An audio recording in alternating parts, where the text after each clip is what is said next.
नमस्कार दोस्तों, आप सभी का स्वागत है शिक्षा ज्ञान की दुनिया में।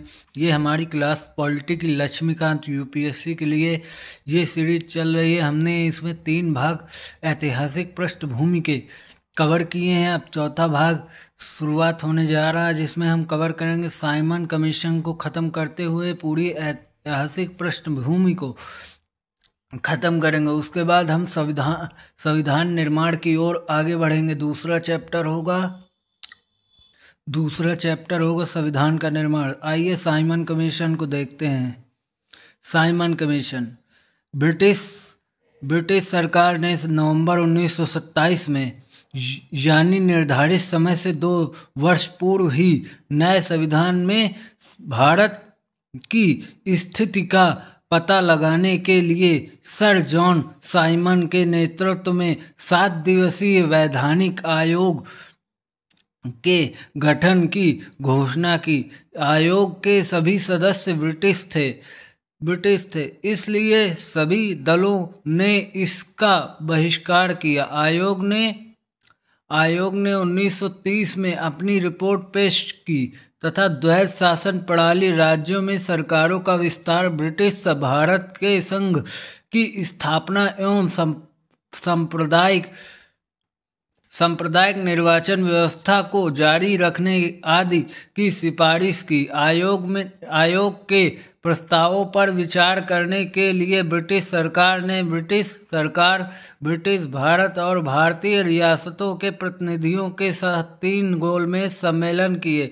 इन सम्मेलनों में हुई चर्चा के आधार पर संवैधानिक सुधारों पर एक श्वेत पत्र तैयार किया गया, जिसे विचार के लिए ब्रिटिश संसद की संयुक्त प्रवर समिति के समक्ष रखा गया। इस समिति की सिफारिशों को कुछ संशोधनों के साथ भारत परिषद अधिनियम 1935 में शामिल कर दिया गया। आइए सांप्रदायिक अवार्ड को देखते हैं। आगे बढ़ते हुए सांप्रदायिक अवार्ड। ब्रिटिश प्रधानमंत्री रैमजे मैकडोनाल्ड ने अगस्त 1932 में अल्पसंख्यकों के प्रतिनिधित्व पर एक योजना की घोषणा की। इसे कम्युनल अवार्ड एवं सांप्रदायिक अवार्ड के नाम से भी जाना गया। अवार्ड ने न सिर्फ मुस्लिम, सिख, ईसाई, यूरोपियनों और आंग्ल भारतीयों के लिए अलग निर्वाचन व्यवस्था का विस्तार किया, बल्कि इसे दलितों के लिए भी विस्तृत कर दिया गया। दलितों के लिए अलग निर्वाचन व्यवस्था से गांधी बहुत व्यवस्थित हुए और उन्होंने अवार्ड में संशोधन के लिए पूना की यरवदा जेल में अनशन प्रारंभ कर दिया। अंततः कांग्रेस नेताओं और दलित नेताओं के बीच एक समझौता हुआ, जिसे पूना समझौता के नाम से जाना गया। इसमें संयुक्त हिंदू निर्वाचन व्यवस्था को बनाए रखा गया और दलितों के लिए स्थान भी आरक्षित कर दिया गया। भारत शासन अधिनियम 1935 पढ़ें, उससे पहले आप इस चैनल को सब्सक्राइब और लाइक शेयर जरूर करिए। आइए भारत शासन अधिनियम 1935 को देखते हुए आगे बढ़ते हैं। यह अधिनियम भारत में पूर्ण उत्तरदायी सरकार के गठन में एक मील का पत्थर साबित हुई। यह एक लंबा और विस्तृत दस्तावेज था, जिसमें धाराएं 321 और 10 अनुसूचियां थी। इस अधिनियम की विशेषताएं इस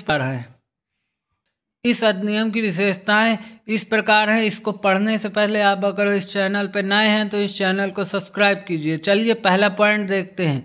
इसने अखिल भारतीय संघ की स्थापना की, जिसमें राज्य और रियासतों को एक इकाई की तरह माना गया।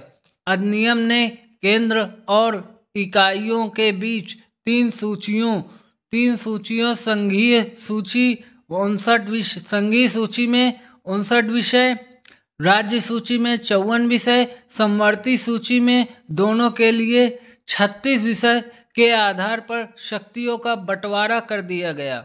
अवशिष्ट शक्तियां वायसराय को दे दी गई। हालांकि यह संघीय व्यवस्था कभी अस्तित्व में नहीं आई क्योंकि देशी रियासतों ने इसे शामिल होने से इनकार कर दिया था।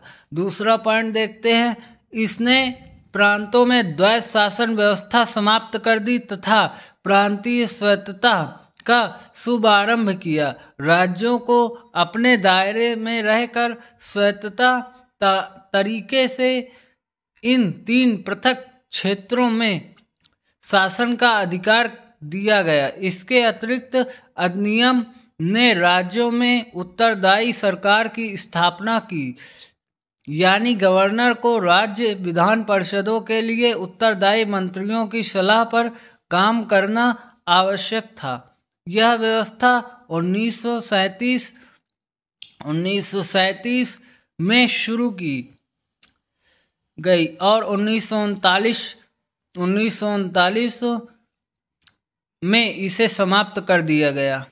चलिए तीसरा पॉइंट देखते हैं क्या था। इसने केंद्र में द्वैत शासन प्रणाली का आरंभ किया। परिणाम क्या रहे? परिणामतः संघीय विषयों को स्थानांतरित और आरक्षित विषयों में विभक्त करना पड़ा। हालांकि यह प्रावधान कभी लागू नहीं हो सका। चौथा पॉइंट, इसने 11 राज्यों में से 6 में द्विसदनीय व्यवस्था प्रारंभ की। इस प्रकार बंगाल, बंबई, मद्रास, बिहार, संयुक्त प्रांत और असम में द्विसदनीय विधान परिषद और विधानसभा बन गई। हालांकि इन पर कई प्रकार के प्रतिबंध थे। पांचवा पॉइंट है, इसने दलितों, जातियों, महिलाओं और मजदूर वर्ग के लिए अलग से निर्वाचन की व्यवस्था कर सांप्रदायिक प्रतिनिधित्व व्यवस्था का विस्तार किया। छठा पॉइंट देखते हैं, इसने भारत शासन अधिनियम 1858 द्वारा स्थापित भारत परिषद को समाप्त कर दिया। इंग्लैंड में भारत सचिव को सलाहकारों की टीम मिल गई। सातवां पॉइंट, इसने मताधिकार का विस्तार किया। लगभग 10% जनसंख्या को मत देने का अधिकार मिल गया था। आइए आठवां पॉइंट देखते हैं। माफ कीजिएगा, 8वां पॉइंट है, इसके अंतर्गत देश की मुद्रा और साख पर नियंत्रण के लिए भारतीय रिजर्व बैंक की स्थापना की गई। ये महत्वपूर्ण है जनरल एग्जाम को लेके। आइए अब आगे बढ़ते हैं। उससे पहले अगर आप इस चैनल पर नए हैं, चैनल को सब्सक्राइब कीजिए। सब्सक्राइब करेंगे तभी हम लाइव आकर आपको पढ़ा सकेंगे, आगे की रणनीति बनाकर आपको बता सकेंगे। अगर आप सब्सक्राइब नहीं करेंगे तो कोई फ़ायदा नहीं होगा आपका, हमारा नहीं। हम तो वीडियो बना के आपको बताते रहेंगे। लाइव आने के लिए बोल रहे हैं, सब्सक्राइब करना पड़ेगा। चलिए 9 पॉइंट देखते हैं। इसने न केवल संघीय लोक सेवा आयोग की स्थापना की बल्कि प्रांतीय सेवा आयोग और 2 या 2 से अधिक राज्यों के लिए संयुक्त सेवा आयोग की स्थापना भी की। 10वां पॉइंट क्या है, इसके तहत 1937 में संघीय न्यायालय की स्थापना की गई। भारतीय स्वतंत्रता अधिनियम 1947 को देखते हैं। भारतीय स्वतंत्रता अधिनियम 1947 को देखते हैं। उससे पहले आप अगर इस चैनल पर नए हैं, चैनल को सब्सक्राइब कीजिए। चलिए आगे बढ़ते हैं। 20 फरवरी 1947 को ब्रिटिश प्रधानमंत्री क्लाइमेट एटली ने घोषणा की। क्लाइमेट एटली ने घोषणा क्या की कि 30 जून 1947 को भारत में ब्रिटिश शासन समाप्त हो जाएगा। कब समाप्त होगा? 30 जून 1947 को भारत में ब्रिटिश शासन समाप्त हो जाएगा। इसके बाद सत्ता उत्तरदायी भारतीय हाथों में सौंप दी जाएगी। इस घोषणा पर मुस्लिम लीग ने आंदोलन किया और भारत के विभाजन की बात कही। 3 जून 1947 को ब्रिटिश सरकार ने फिर स्पष्ट किया कि 1946 में गठित संविधान सभा द्वारा बनाया गया संविधान उन क्षेत्रों पर लागू नहीं होगा जो इसे स्वीकार नहीं करेंगे। उसी दिन 3 जून 1947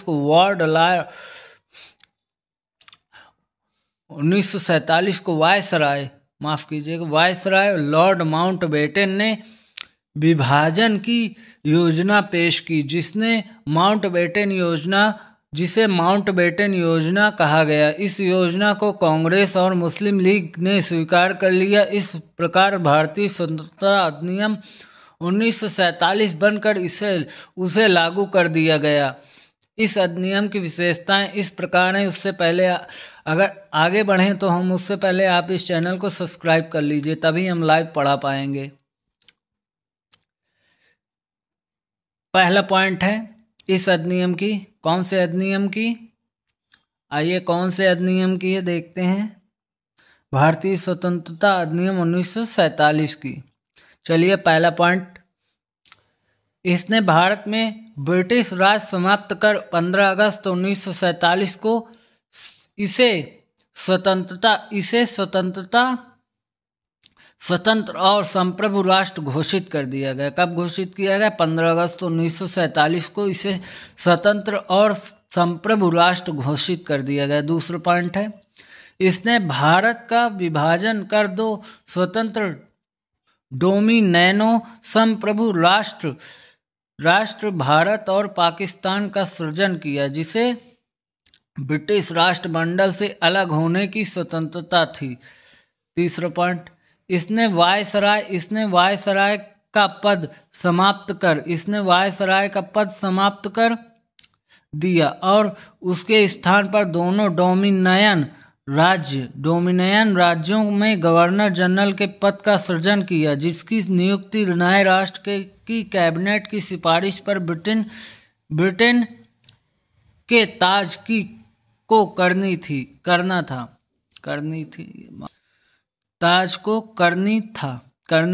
वो था गलत लिखा है इसमें। चलिए आगे बढ़ते हैं। इन पर ब्रिटेन की सरकार का कोई नियंत्रण नहीं होना था। चौथा पॉइंट है, इसने दोनों डोमिनियन राज्यों में संविधान सभाओं को अपने देशों का संविधान बनाने और उसके लिए किसी भी देश के संविधान को अपनाने की शक्ति दी। सभाओं को यह भी शक्ति थी कि वे किसी भी ब्रिटिश कानून को समाप्त करने के लिए कानून बना सकती थी। यहाँ तक कि उन्हें स्वतंत्रता अधिनियम को भी निरस्त करने का अधिकार था। पांचवा पॉइंट देखते हैं, उससे पहले आप इस चैनल पे नए हैं, चैनल को सब्सक्राइब कीजिए।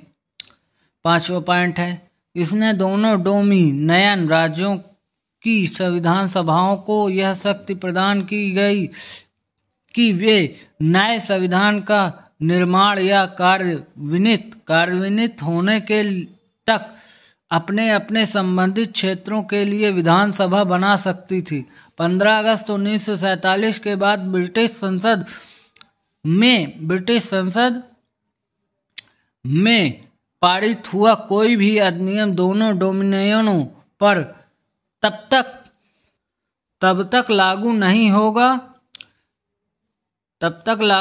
होगा जब तक कि दोनों डोमिनियन इस कानून को मानने के लिए कानून नहीं बना लेंगे।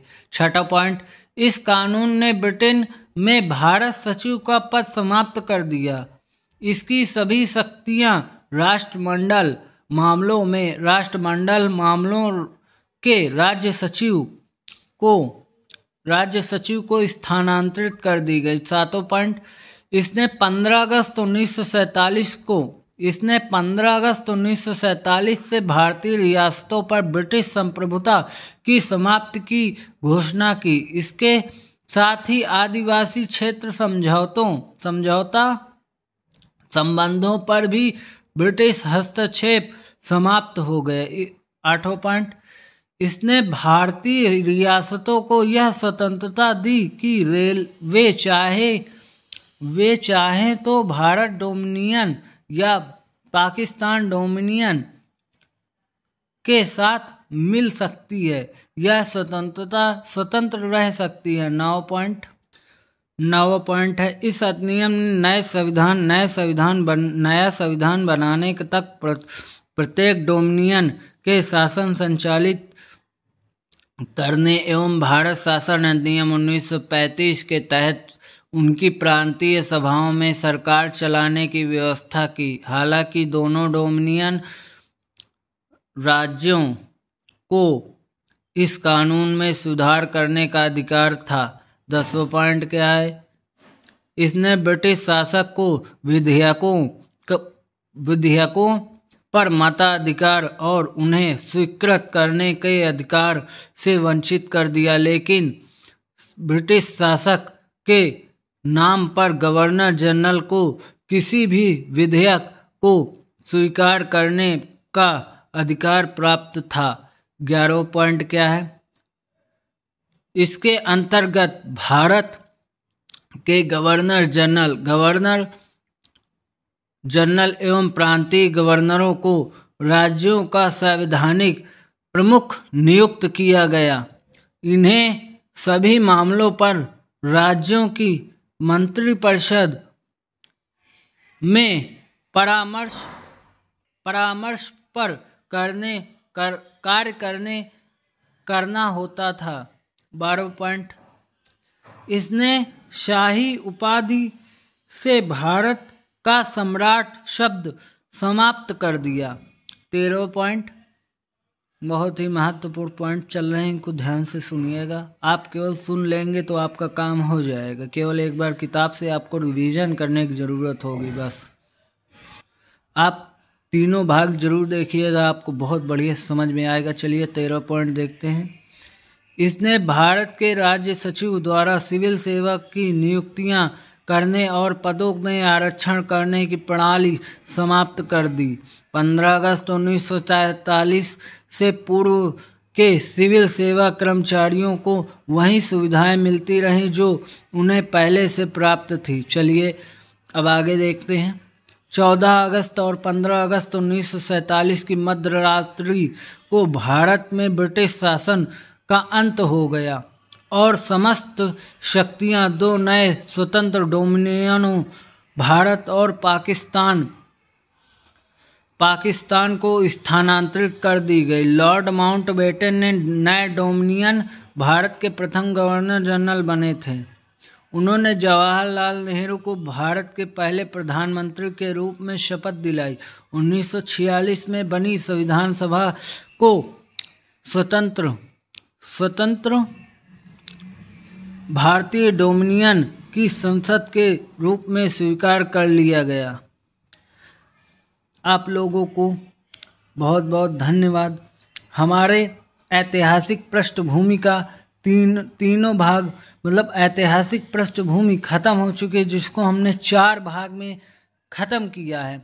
अब आगे हम लोग बढ़ेंगे संविधान का निर्माण, जो बहुत ही महत्वपूर्ण चैप्टर होगा। लक्ष्मीकांत की क्लास चल रही है, ये सीरीज है जो चल रही है। आप लोग इस चैनल को सब्सक्राइब जरूर कीजिएगा ताकि हम लाइव आकर पढ़ा सकें। लाइव आएंगे तो बहुत मज़ा आएगा। आपके क्वेश्चन सीधे हमारे साथ जुड़ेंगे, आप सीधे प्रश्न पूछ सकते हैं। इसलिए इस चैनल को सब्सक्राइब और शेयर, जितनी आपकी रीच हो सके उतना शेयर कीजिएगा। हमने ऐतिहासिक पृष्ठभूमि को बहुत ही बारीकी से समझा है। चौथे भाग में, माफ़ कीजिए, चौथे भाग में 3 भाग हमने ऑलरेडी कंप्लीट कर लिए हैं, जिसमें बहुत ही महत्वपूर्ण चार्टर एक्ट अधिनियम कवर किए गए हैं। आप लोग इस चैनल को सब्सक्राइब कीजिएगा। बहुत बहुत धन्यवाद।